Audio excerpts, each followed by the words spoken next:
नमस्कार, स्वागत है आप सभी का। तो जैसे एनटीए ने आंसर की रिलीज़ करी है तो सब लोगों ने अपने अपने स्कोर काउंट कर लिए है और अभी कुछ लोग उसमें क्लेम भी कर रहे हैं। उसकी डेट एक्सटेंड भी हो गई है तो वो 16 जुलाई तक आप उसमें एक्सटेंड क्लेम कर सकते हैं। तो उसी के साथ ही सब लोगों के दिमाग में बहुत सारे क्वेश्चन आ रहे हैं कि सर सीयूटी पीजी की काउंसलिंग है वो कैसे करवाएंगे। तो अपन इस वीडियो में सारी चीज़ें ऐसे वाले कवर करेंगे कि स्टेप बाय स्टेप प्रोसेस पूरा कवर हो जाएगा। उसके बाद आपको कोई भी वीडियो देखने की जरूरत नहीं पड़ेगी और आपके दिमाग में जितने भी सारे सवाल आ रहे हैं सीयूटी पीजी की काउंसलिंग को लेके कि कौन कौन सी यूनिवर्सिटी को मुझे सिलेक्ट करनी है, कितना स्कोर होना चाहिए, जेएनयू डीयू बीएचयू एचयू में मुझे काउंसलिंग कैसे करवानी है, बाकी यूनिवर्सिटी में कैसे करवानी है और क्या क्या डॉक्यूमेंट्स की मुझे आवश्यकता होगी। तो एक एक करके सारी चीज़ें देख लेंगे तो आपके सारे सवालों के जवाब आपको इस वीडियो में मिल जाएंगे। और फिर भी आपके दिमाग में कोई छोटा मोटा डाउट कुछ भी रहता है तो आप इस वीडियो के कमेंट बॉक्स में पूछ सकते हैं, वरना अपना टेलीग्राम चैनल है जिसके लिए आपको टेलीग्राम के सर्च में जाके एक्सपोनेंशियल मैथमेटिक्स सर्च करना है तो वहाँ पे भी अपना डाउट पूछ सकते हैं। और कुछ इन्फॉर्मेशन जो इंपॉर्टेंट होती है आप लोगों के लिए वहाँ पे वो शेयर की जाती है। अभी जो स्टूडेंट एमएससी मैथमेटिक्स के लिए उनके लिए वहाँ पे एक पीडीएफ फाइल दी जाएगी तो जो कि आप लोगों की काउंसलिंग के लिए बहुत ज़्यादा हेल्पफुल रहेगी। तो सारे डाउट्स सीयूटी पीजी के लिए आपके मन में है तो आप पूछ सकते हैं, भले आप किसी भी सब्जेक्ट के हो, आपके लिए वीडियो बहुत ज़्यादा जरूरी है। तो इसलिए अपन एक एक करके देखेंगे। आप लोगों की बहुत सारी क्यूरियोसिटी है, बहुत सारी चीज़ें दिमाग में आ रही है। तो सबसे पहले से आपको पता होगा कि एनटी है वो आपका एग्जाम कंडक्ट करवाता है। तो एनटी का काम क्या होता है कि सीयूटी पीजी का जैसे अभी एग्जाम हो गया तो उसके बाद वो क्या कर देगा, आपका स्कोर कार्ड रिलीज कर देगा। अभी अभी जैसे आपको पता होगा कि आंसर की आई है और उसमें उसने क्लेम मांगे तो उसके बाद वो फाइनल है वो रिवाइज आंसर की आ जाएगी। भले आप किसी भी सब्जेक्ट के हो सभी की फाइनल आंसर की आ जाएगी और 1 या 2 वीक में क्या आ जाएगा, सबका स्कोर कार्ड आ जाएगा। जैसे ही स्कोर कार्ड आता है उसके बाद एनटीए का सीयूटी पीजी की तरफ से या आपके रिजल्ट में उसका कोई लेन देन नहीं रहता। जैसे स्कोर कार्ड आ गया उसके बाद एनटीए क्या फ्री है, फिर आपको यहाँ पे कोई काम नहीं होता है। उसके बाद आपको यूनिवर्सिटी सिलेक्ट करनी होती है। यूनिवर्सिटी की वेबसाइट पे आपको जाना होता है, वहाँ पे आपको रजिस्टर करना होता है। कुछ यूनिवर्सिटी की रजिस्ट्रेशन फीस है वो फ्री ऑफ कॉस्ट रहती है, कुछ की 100 रुपये होते हैं, कुछ के 200, कुछ के 300, किसी किसी के तो 1000 रुपये भी होते हैं। तो वहाँ पे आपको हर यूनिवर्सिटी की वेबसाइट पर रजिस्ट्रेशन करवाना होता है और उसके बाद आपको काउंसलिंग प्रोसेस में कुछ डॉक्यूमेंट्स की रिक्वायरमेंट होती है और वो आप कर सकते हैं। अब उसमें कौन सी यूनिवर्सिटी सेलेक्ट कर सकते हैं, तो सबसे पहले वो यूनिवर्सिटी आपकी जो आपने एप्लीकेशन फॉर्म फिल किया था उस टाइम पे फिल की हुई होनी चाहिए। जैसे लास्ट टाइम मैंने आपको बोला भी था कि आपको वहाँ पे ऑल सेलेक्ट करना है, सारी यूनिवर्सिटी सेलेक्ट करनी करी हुई होती है तो अभी कोई दिक्कत नहीं आती। फिर भी बहुत सारी यूनिवर्सिटी ऐसी भी होंगी उस टाइम पे आपने फिल नहीं करा है, उसके बाद वो सीयूटी पीजी में जो क्या बोल सकते हैं कि रजिस्टर किया उन्होंने, तो आप वहाँ पे भी काउंसलिंग करवा सकते हैं। ऐसा कंपलसरी नहीं है कि वहाँ पे आपको सिलेक्ट की हुई, बहुत सारी यूनिवर्सिटी ऐसी जो आपको छूट देती है कि आपने वहाँ पे फिल नहीं किया है तब भी आप लोग क्या कर सकते हैं, उसको रजिस्टर करके अपनी काउंसलिंग करवा सकते हैं। तो ये तो एनटी का काम है। आपका स्कोर कार्ड आने के बाद एनटी की तरफ से कोई काम नहीं होगा, आपका स्कोर कार्ड आपके पास होगा तो उसके बेसिस पर आपको क्या करानी होगी, काउंसलिंग करवानी होगी। और काउंसलिंग के लिए आपको यूनिवर्सिटी की वेबसाइट पर जाकर रजिस्टर करना होगा। तो सबसे बड़ा क्वेश्चन यही आता है कि आपको कौन सी यूनिवर्सिटी की वेबसाइट पर रजिस्टर करना है, आपके नंबर कितने हैं उसके अकॉर्डिंग कौन सी यूनिवर्सिटी आपको मिलने वाली है। तो इसी के लिए मैं आपको बताऊंगा कि आपको कैसे करना है। तो अभी बात करेंगे आपको डॉक्यूमेंट्स क्या क्या चाहिए। तो आप सोच के देखो कि आपके पास क्या डॉक्यूमेंट्स होंगे। 10th की मार्कशीट होंगी, 12th की मार्कशीट होंगी आपके पास और आपके पास कॉलेज की मार्कशीट होगी। उसके बाद अगर आप रिजर्व कैटेगरी में हैं तो आपके पास क्या होगा, सर्टिफिकेट होगा। वो हो सकता है आपके पास ओबीसी का सर्टिफिकेट हो, एससी का सर्टिफिकेट हो, एसटी का हो, ईडब्ल्यूएस का हो। अगर कोई फिजिकल हैंडीकैप्ड है तो पीएच सर्टिफिकेट, जो भी आपके पास सर्टिफिकेट है तो वो सर्टिफिकेट सारे के सारे क्या होने चाहिए, लेटेस्ट होने चाहिए। तो ये सब सर्टिफिकेट आपके पास होने चाहिए। और अगर आप बीएससी फाइनल ईयर में या बैचलर डिग्री के आप फाइनल ईयर में हैं तो आपका अगर हो सकता है कि रिजल्ट नहीं आया वो, या आपके पास डिजिटल मार्कशीट हो, आपकी ओरिजिनल मार्कशीट नहीं आई हुई हो, तो उसके लिए आप क्या कर सकते हैं, वहाँ पे अंडरटेकिंग का फॉर्म आता है। हर यूनिवर्सिटी की वेबसाइट पे आप जिसकी भी काउंसलिंग कराएंगे तो वहाँ पे एक अंडरटेकिंग फॉर्म आता है। जो जो डॉक्यूमेंट आपके पास अवेलेबल नहीं है उसके लिए आप अंडरटेकिंग डाल दीजिए और उसके बाद जब आपका एडमिशन होगा तो उस टाइम पे आपको सारे डॉक्यूमेंट क्या करने होंगे, प्रोवाइड करने होंगे। ठीक है। अब अपन बात करते हैं कि जैसे मान लो किसी की जो रिजल्ट वाली मार्कशीट जो असेसमेंट आता है ऑनलाइन वाला, तो वो भी आप वहाँ पे अपलोड कर सकते हैं फाइनल ईयर में। तो अगर आपका रिजल्ट नहीं आया तो वहाँ पे आप क्या कर सकते हैं, अपियरिंग दिखा सकते हैं। ठीक है। तो ये तो बात होगी आपके डॉक्यूमेंट्स की, क्योंकि और तो कोई डॉक्यूमेंट्स वहाँ पे अवेलेबल ही नहीं तो इसका आपको जरूरत पड़ती है। At the time of admission आपके पास पता चल जाएगी कि आपको क्या क्या चीज़ों की जरूरत पड़ेगी, पर बेसिकली सर्टिफिकेट है और एक आपकी फाइनल की मार्कशीट है। तो ये सब चीज़ें आपको पता होनी चाहिए। अब एक चीज़ और आती है कि सर मेरा स्कोर कितना हो कि मैं यूनिवर्सिटी की काउंसलिंग कराऊं, कि मिनिमम स्कोर क्या होना चाहिए, मिनिमम स्कोर फॉर काउंसलिंग। तो ऐसा कहीं पे भी कोई मेंशन नहीं है कि आपके इतने नंबर होंगे। अगर आपके मान लो 400 नंबर का पेपर है तो कहीं पे भी मेंशन नहीं कि 400 में से आपके 100 होने चाहिए, 200 होने चाहिए, 80 होने चाहिए। आपके अगर 50 नंबर भी हैं तब भी आप काउंसलिंग करवा सकते हैं, तब भी आप अपने आप को रजिस्ट्रेशन करवा सकते हैं। तो कहीं पर भी मेंशन नहीं है कि मिनिमम स्कोर क्या होना चाहिए। बट मैं आप लोगों को बोलूँगा कि अगर आपके मार्क्स कम हैं तो आपको कौन सी यूनिवर्सिटी सेलेक्ट करनी चाहिए, इसके लिए कुछ 3-4 चीज़ों का आपको ध्यान रखना पड़ेगा। और अगर आपके मार्क्स अच्छे हैं तब भी आपको थोड़ा सा ध्यान रखना पड़ेगा कि आपको कौन सी यूनिवर्सिटी सेलेक्ट करनी है। तो मिनिमम स्कोर की कोई बाउंडेशन नहीं है, आपके कितने भी स्कोर हो आप किसी भी यूनिवर्सिटी के लिए क्या करा सकते हो, काउंसलिंग करा सकते हो। बट उसमें क्या होता है, जैसे मान लो आपके नंबर कम है और फिर किसी यूनिवर्सिटी में 1000 रुपये रजिस्ट्रेशन फीस है, तो अगर आपने 10 यूनिवर्सिटी की भी करवाई तो इसका मतलब 10,000 रुपये फीस लग गई आपकी।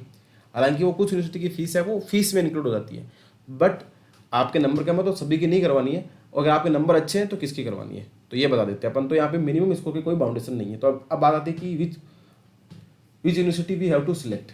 अगर मान लो सपोज दैट आपका स्कोर है वो बिलो 150 से अगर आपके कम है, मार्क्स आपके 150 से कम है, तो आपको क्या करना है, वही यूनिवर्सिटी सिलेक्ट करनी है जो आपके घर के पास में हो, नियर बाई। क्योंकि ऐसा मैं इसलिए बोल रहा हूँ क्योंकि जैसे मान लो सपोज अगर इससे कम है तो आप ऐसे सोचिए कि आपको DU, JNU, HCU, BHU ये वाली यूनिवर्सिटी मिलने के चांसेस बहुत कम है, ना के बराबर आपको नहीं मिलेगी। तो फिर आपके वो यूनिवर्सिटी सेलेक्ट करना है जो आपके घर के नज़दीक में हो, जिसकी फ़ीस कम हो, नियर बाई में हो। और दूसरी चीज़ आप उसका क्या देखें, कोर्स स्ट्रक्चर ज़रूर देखें। अगर आपका कोर्स स्ट्रक्चर, आपको जो कोर्स सेलेक्ट करना है, आपको प्योर मैथमेटिक्स पढ़ना है, आपको अप्लाइड मैथमेटिक्स पढ़ना है, आप बायोलॉजी की हो, फिजिक्स की हो, केमिस्ट्री को, जो कोर्स आप पढ़ने जा रहे हैं उसमें आप कंफर्टेबल है कि नहीं, वो देखें कि उसमें कौन कौन से सब्जेक्ट आपको पढ़ाए जाएंगे। क्योंकि हर यूनिवर्सिटी की वेबसाइट पे उसकी फ़ीस, हॉस्टल फैसिलिटी और उसका कोर्स स्ट्रक्चर आपको ज़रूर मिल जाएगा। तो ये चीज़ें देखना बहुत ज़रूरी होती है। ये आपको कोई भी नहीं बताएगा कि आपको ये चीज़ें देख के एडमिशन लेना होता है। सब लोग नाम के पीछे एडमिशन लेते हैं, बट ऐसा नहीं करना है। एटलीस्ट आप जिस इंस्टीट्यूट में पढ़ने जा रहे हैं तो उसकी आपको कुछ इन्फॉर्मेशन तो पता होनी चाहिए कि आप कौन सा कोर्स वहाँ पे पढ़ेंगे, उसकी क्या फैसिलिटी है, उसकी कितनी फ़ीस लगेगी, आप उतनी फ़ीस दे पाएंगे कि नहीं दे पाएंगे, ये सारी चीज़ें आपको ज़रूर देखनी है। तो अगर आपके मार्क्स 150 से कम है तो आप अपने नियर बाई यूनिवर्सिटी को जरूर सेलेक्ट करें और फीस देखें, कोर्स स्ट्रक्चर देखें। उसके बाद मैं बात करता हूँ कि अगर किसी स्टूडेंट के 150 से 200 के बीच मार्क्स हैं तो उसको DU की काउंसलिंग भी करवानी चाहिए, उसको JNU की तभी करवाए जब उसके, जैसे JNU आपको पता होगा कि सब्जेक्ट बेसिस पे वो मार्क्स कंसिडर करेगा, यानी कि सब्जेक्ट जो पार्ट B है उसको कंसिडर करेगा। तो अगर आपके पार्ट B में 185 मान लो, 185 से प्लस नंबर है तो आपको JNU की भी काउंसलिंग करवानी है। ठीक है, 185 मान लो, 190 मान सकते हो। अगर कोई स्टूडेंट SC/ST कैटेगरी का तो वो 180 पे भी कर सकता है, पर मेरा ऐसा मानना है कि 195 प्लस पे तो होने का चांसेस है, बट 185 प्लस वाला भी JNU की काउंसलिंग करवा दे। थोड़ा सा रिस्क ले सकता है 1000 रुपये के लिए, कोई ज़रूरी नहीं है। हालांकि उसमें 13 सीटें, चांसेस बहुत कम है, पर फिर भी एक पॉइंट ऑफ व्यू देखा जाए तो वो करवा सकता है। और जिसके नंबर इस कैटेगरी में टोटल ओवरऑल मिला के उसको DU की काउंसलिंग भी करवानी है, BHU की भी करवानी है और HCU की भी करवानी है। अब उसमें उसको दिक्कत आएगी, सर मुझे कौन सी यूनिवर्सिटी में एडमिशन लेना है। CU राजस्थान की भी करवाए वो, जिसमें आपको पता होगा कि MSc प्लस BEd का कोर्स ऑफर होता है। वहाँ पे एक ऐसा इंस्टीट्यूट सिर्फ एक ही है जिसमें MSc प्लस BEd ऑफर की जाती है, उसके भी करवा सकता है वो। CU राजस्थान में नॉर्मल MSc भी होती है। और अपन बात कर सकते हैं कि CU हरियाणा है, CU पंजाब है। तो इन सब यूनिवर्सिटी की काउंसलिंग भी आप करवा सकते हो। ये CU हरियाणा, CU पंजाब की तो मैं ऐसे बोलूँगा जिनके 140 प्लस है वो भी करवाएं, वो भी करवा सकते हैं। तो ये तो आपको बात होगी कि इन लोगों की काउंसलिंग करवानी है आपको। अब उसमें ध्यान क्या रखना है कि यूनिवर्सिटी की फ़ीस कितनी है, फीस कितनी है, वहाँ का जो कोर्स स्ट्रक्चर है वो ज़रूर देखें आप। अगर किसी को प्लेसमेंट लेना है तो वो कोशिश करे कि जिस यूनिवर्सिटी में थोड़ा अप्लाइड मैथमेटिक्स पढ़ाई जा रही हो वहाँ पे। और जो दिल्ली के स्टूडेंट है उनके लिए एक सेपरेट वीडियो बना के बता दूंगा मैं, बट दिल्ली वाले स्टूडेंट के लिए 2 यूनिवर्सिटी और भी हैं, NSUT नेताजी सुभाष चंद्र यूनिवर्सिटी और दिल्ली टेक्निकल यूनिवर्सिटी, इनकी काउंसलिंग भी वो करवाएं। वहाँ पे दिल्ली वाले स्टूडेंट के लिए कुछ एक्स्ट्रा रिजर्वेशन रहता है जो कि DU में भी रहेगा, जो सिर्फ DU से पढ़े हैं उनके लिए, और BHU में थोड़ा बहुत कुछ ऐसा है। तो उन लोगों के लिए 2 यूनिवर्सिटी एक्स्ट्रा हो जाती है, NSUT, DTU। और जो दिल्ली के लिए जो गर्ल्स हैं जो दिल्ली से ही बिलोंग करती है, जिनका डोमिसाइल दिल्ली से बना हुआ है, तो वो लोग NC web, non collegiate women education, NC web के लिए भी रजिस्ट्रेशन कर सकती हैं, जहाँ पे सिर्फ गर्ल्स का ही एडमिशन होगा। उसमें सेम एज DU की तरह होगा, बट उनके लिए जो नॉन कॉलेजिएट रहेंगी वो उनकी वीकेंड पे क्लासेस लगेंगी, पूरा पैटर्न सेम रहेगा। तो इसमें सिर्फ दिल्ली की गर्ल्स ही एलिजिबल है। तो कोर्स स्ट्रक्चर देखें, आपको अगर अप्लाइड मैथमेटिक्स में जाना है तो वो इंस्टीट्यूट सेलेक्ट करें जहाँ पे थोड़े अप्लाइड हो या जिसपे थोड़े प्लेसमेंट के चांसेज हो। क्योंकि हर यूनिवर्सिटी की वेबसाइट पे सारी चीज़ें मेंशन होती है, अलग से कोई कहीं से कलेक्ट नहीं करता है। सारी की सारी इन्फॉर्मेशन आपको यूनिवर्सिटी की वेबसाइट पे मिलती है। उसका कोर्स स्ट्रक्चर कैसा है, वहाँ पे कौन कौन से सब्जेक्ट आपको पढ़ाए जाएंगे, आप किस किस सब्जेक्ट को पढ़ने में इंटरेस्टेड है। आपको लग रहा है कि यार ये वाला प्योर का पार्ट है और ये वाला अप्लाइड का पार्ट है, तो मुझे आता नहीं है, ये मेरे को समझ में भी नहीं आता, मुझे पढ़ना भी नहीं है ये वाला, मुझे तो सिर्फ प्लेसमेंट चाहिए या मुझे सिर्फ और सिर्फ डिग्री ही लेनी है। तो उसके अकॉर्डिंग आप क्या करें, कोर्स स्ट्रक्चर जरूर देखें उसकी फ़ीस भी देखें, अब किसी किसी यूनिवर्सिटी की फ़ीस है वो 40,000 भी हो सकती है पर एरिया, तो आप इतनी फ़ीस मेरे अकॉर्डिंग नहीं देनी चाहिए। फिर भी अगर आपको लगता है कि आपके मार्क्स कम है, आपको कहीं एडमिशन नहीं मिल रहा है, मुझे ऐसा लग रहा है कि मैं इस पे दे लेता हूँ, तो सेफ होप जैन आप एटलीस्ट 4-5 यूनिवर्सिटी की काउंसलिंग तो जरूर करवाएं, ताकि आपके पास एक ऑप्शन रहे कि हाँ भाई मुझे इसमें एडमिशन नहीं मिल रहा तो इसमें मिल रहा है, वरना आप काउंसलिंग ही 2-3 की करवाते हैं और फिर अगर नहीं मिलती है तो ऐसा लगता है मेरा एडमिशन नहीं हुआ। और ऐसा कहीं भी नहीं है कि 100 नंबर वाले को कॉलेज नहीं मिलेगी, 100 नंबर वाले को भी कॉलेज मिल सकती है और 200 वाले को भी कॉलेज नहीं मिल सकती। ऐसा इसलिए हो सकता है, सपोज दैट आपके नंबर है 190, आपने ऐसे इंस्टीट्यूट की काउंसलिंग करवाई, जैसे मान लो JNU की काउंसलिंग करवाई, तो आपको पता है कि 190 मिलने के चांसेस भी है, नहीं भी है, सब्जेक्ट डोमेन में नंबर होने चाहिए। अगर आपके ओवरऑल 190 तो JNU में आपका एडमिशन नहीं होगा, पार्ट बी को मिला के और ए को मिला के 190 तो JNU में नहीं होगा, तो 190 नंबर थे फिर भी JNU में नहीं। अगर आपने HCU सेलेक्ट करी, हो सकता है वहाँ पे इतने स्टूडेंट अप्लाई करने आगे कि सबके मार्क्स है वो 180 प्लस है, तो 180 प्लस वालों का ही HCU में एडमिशन होगा। हो सकता है आपने एक ऐसी यूनिवर्सिटी सिलेक्ट करी वहाँ पे सबके मार्क्स 100 के अराउंड ही है, तो आपका 100-110 में भी क्या हो जाएगा, एडमिशन हो जाएगा। तो इसके लिए आपको यूनिवर्सिटी अपने नियर बाई में, उसका कोर्स स्ट्रक्चर, फीस, सारी चीज़ें आपको देखनी होगी। अब ये सारी चीज़ें मिलेगी कहाँ पे, आपको कैसे पता चलेगा कि कौन कौन सी यूनिवर्सिटी इसमें पार्टिसिपेट कर रही है, मुझे किस यूनिवर्सिटी की वेबसाइट चेक करनी चाहिए। तो इसके लिए मैं आपको देता हूँ कि CUET PG का जो इन्फॉर्मेशन बुलेटिन आया था, CUET PG का इन्फॉर्मेशन जो बुलेटिन था, वो अपने टेलीग्राम चैनल की फाइल सेक्शन में आपको मिल जाएगा। टेलीग्राम चैनल के सर्च बार में जाओगे एक्सपोनेंशियल मैथमेटिक्स, वहाँ पे आपको फाइल सेक्शन में CUET PG इन्फॉर्मेशन बुलेटिन मिल जाएगा। तो उसमें जाके देखेंगे तो हर सब्जेक्ट का सब्जेक्ट कोड लिखा हुआ है, कौन कौन सी यूनिवर्सिटी पार्टिसिपेट कर रही है वो सब लिखा हुआ है, और उसका एलिजिबिलिटी क्राइटेरिया क्या है, बाकी डिटेल्स आप यूनिवर्सिटी की वेबसाइट पर जाके देख सकते हैं। तो मैथमेटिक्स वाले स्टूडेंट के लिए मैंने काम किया है, वो लोग क्या करें, अभी टेलीग्राम पर आप जाओगे तो ये फाइल अपलोड हो जाएगी वहाँ पर,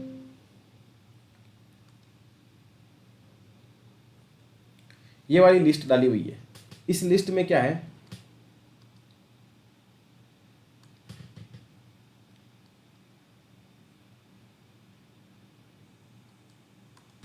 इस लिस्ट में मैथमेटिक्स की वो सारी यूनिवर्सिटी जो पार्टिसिपेट की, सबसे पहले जैसे 754 नंबर से स्टार्ट है, SCQP9 कोड लिखा हुआ है, मैथमेटिक्स सब्जेक्ट लिखा है, MSc लिखा है, पेपर पैटर्न पूरा बता दिया, the LNM institute of information and technology check eligibility on university institute website यहाँ पे लिखा है।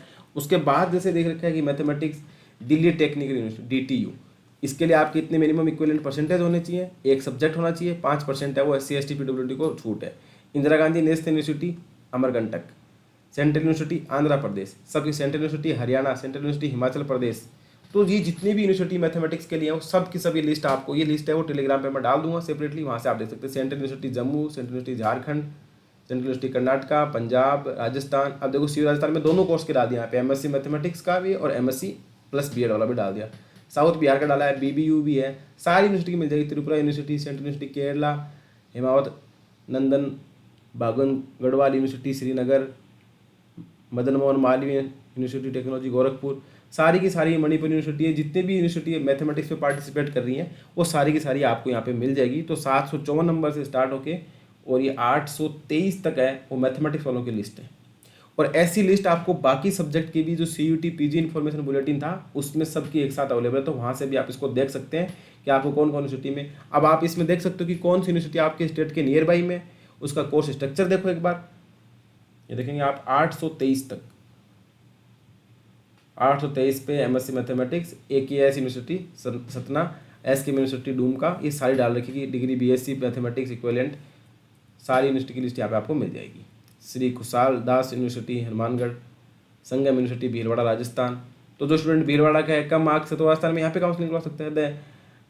Gadiram rural institute deemed to be university. और एक बार आप इनकी क्या करें, सबकी फ़ीस ज़रूर चेक करें, किसी की फ़ीस ज़्यादा हो सकती है, किसी की कम हो सकती है, उसकी रजिस्ट्रेशन फ़ीस लग रही है कि नहीं लग रही, सारी यूनिवर्सिटी की वेबसाइट चेक कर लें। और जैसे मैंने आपको बताया, जैसे बर्तुकाल यूनिवर्सिटी, इसमें MSc है, कंप्यूटर साइंस में MSc भी दे रखा है, MSc मैथमेटिक्स का भी रजिस्टर। तो ये जितनी भी यूनिवर्सिटी है इसमें अब आपसे सोच के देखो कि लगभग 70 के अराउंड यूनिवर्सिटी है, तो 70 के अराउंड यूनिवर्सिटी में अगर 40 सीट भी हुई तो बहुत सारी सीटें इसमें आपको मिल जाएगी। तो इसके लिए एडमिशन के लिए कम नंबर वाले स्टूडेंट को कॉलेज मिलने के भी चांसेज हैं, तो इससे घबराना नहीं कि अपने नंबर कम है इसलिए कॉलेज नहीं मिलेगी।